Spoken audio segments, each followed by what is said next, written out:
Welcome to day one. Day one, I've broken down into two sections. The first section is I want us to think about the big picture, finding your why. Think of it this way. Why are you striving to be better? Why are you striving to live healthier? The real reason, dive deep. Why? What do you really value? In order for us to start living healthy, become healthier, become fitter, stronger, losing that kilograms, losing those centimeters around the waist, we first need to really understand our reasoning, the reason we want. If you tell me you just want to lose some weight because you want to live healthier, it's not a good enough reason. For change to happen, lifelong, living healthier, we need to have a solid understanding of why we want to do it. The exercise I want you to do here is the 5 whys. And how you do it. Say you want to lose 10 kilograms. Maybe that's a goal of yours, or you want to run your first half marathon, or whatever the goal is. Write that goal down. Right below it, why? Then write the answer. Why do you want to lose that 5 kgs or that 10 kgs? As an example, I want to lose my belly fat and maybe want to gain some upper muscle mass. Okay, then why? On that answer, ask yourself why again. Because then I might be comfortable summer taking off my shirt on the beach. Then on that one, ask why again. Because then I'll be comfortable in front of people in my bikini or my swimsuit.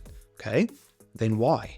Because if I'm confident in how I look, I'm more confident in other areas of my life, and I can be more assertive and more confident. Okay, then again, why? Because when I'm more assertive, I feel more in control of my life, and it's easier to make decisions that steer me in the right direction. See, that went from losing 10, maybe 5 to 10 kgs, to where it's more about assertiveness, confidence, where we might feel we don't have that level of confidence, so it's easier for us to go into our shell and not stand up for ourselves. Whatever your goal is, write it down on a piece of paper, and then do those 5 whys. You might be surprised what you learn from that. And then the second part of today is ready, willing, and able. In order to lose weight and become healthier, we need to change. Habits are going to need to change. We're going to need to change our thought process on certain things. And change is a skill. Think of it this way. You need to become a changer. Because without change, nothing is going to happen. Because where you are right now is all the habits you've created that brought you to this point. Without changing them, do you think anything is going to change? Are you going to lose those centimeters, those kilograms, get healthier? No, you're not. So we first need to understand things are going to need to change. And that's where the question comes up now. How ready are you to change? Ask yourself, are you truly ready to change, to do the work? Are you tired of feeling tired? Are you tired of seeing that person look back at you in the mirror? Tired of walking up the stairs, feeling out of breath, feeling unhealthy? Because just being part of the status quo is easy.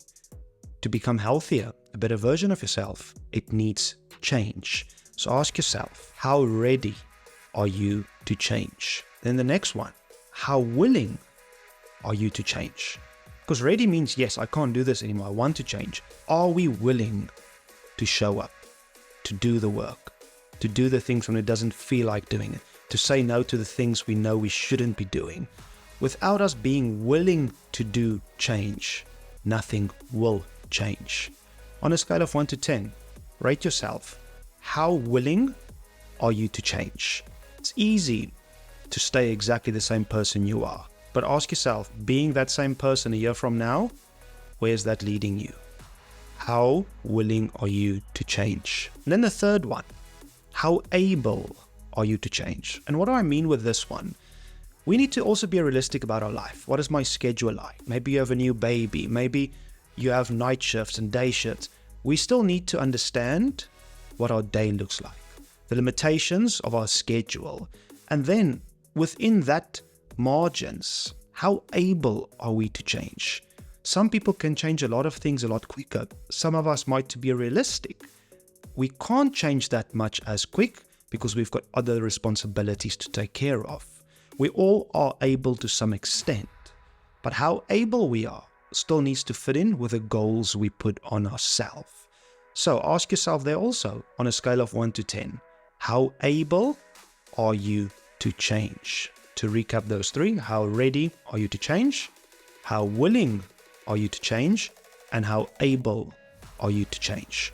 Three very important questions to start building the bigger picture. Where these three become very important is what I call noticing and naming. There's this awesome quote by Yogi Berra that I truly love, and it resonates a lot here. And that is, you can observe a lot by just watching. And what do I mean with that? As soon as we start, are you willing, able, we are building that big picture of where we are right now and where we want to go. Without starting to pay attention to notice the resistance, the things that are keeping us stuck in our old habits, we won't know what habits to change. We won't know where to start, where to leave, because all these habits, we never notice them. We don't call them out. And that's the beauty of habits. It's all automatic. But we need to start noticing and naming these habits. Really start taking inventory of the last 6 months. What are the things that led you to this point where you are starting on the 7-day course with me now? What led you here to change? Because it's not now wanting all the good things that led you here. It's all those past negative habits, one after the other, that brought you here. Start looking for them, noticing them, and naming them. Then we know what to start changing. So, what to do today? Remind yourself, change is a skill. Changing takes effort, it takes time, and it takes grit and perseverance. Change is a skill, you need to practice it. Number 2, making time. Look at your schedule for the next week or 2. Start putting out time to do the reading, to watch these videos, to think about them, to write down things where, how are you going to change them. Because if it's not on your schedule, it doesn't get done. It's easy to make that excuses of I'm too busy or I'm doing this, I don't have time for this. You either make time or it's not important enough for you. Number 3, think about how ready, willing, and able you are to change. And then number 4, start noticing and naming those resistance points. What are the things that led you here? What are those habits? What are those resistant points? What is keeping you from change? Without putting in the work to build this foundation, it's easy to chase diets that lead to nothing. And that's it for day 1. I hope that gave you some food for thought, and I really suggest take a piece of paper and write these things down. Go through the PDFs attached to this video, read it, highlight it, make questions. If you've got any questions or you want a bit more clarity, don't be shy to send me a DM, and I'm always willing to help. But remember, nobody can do the change for you. You need to start laying that foundation.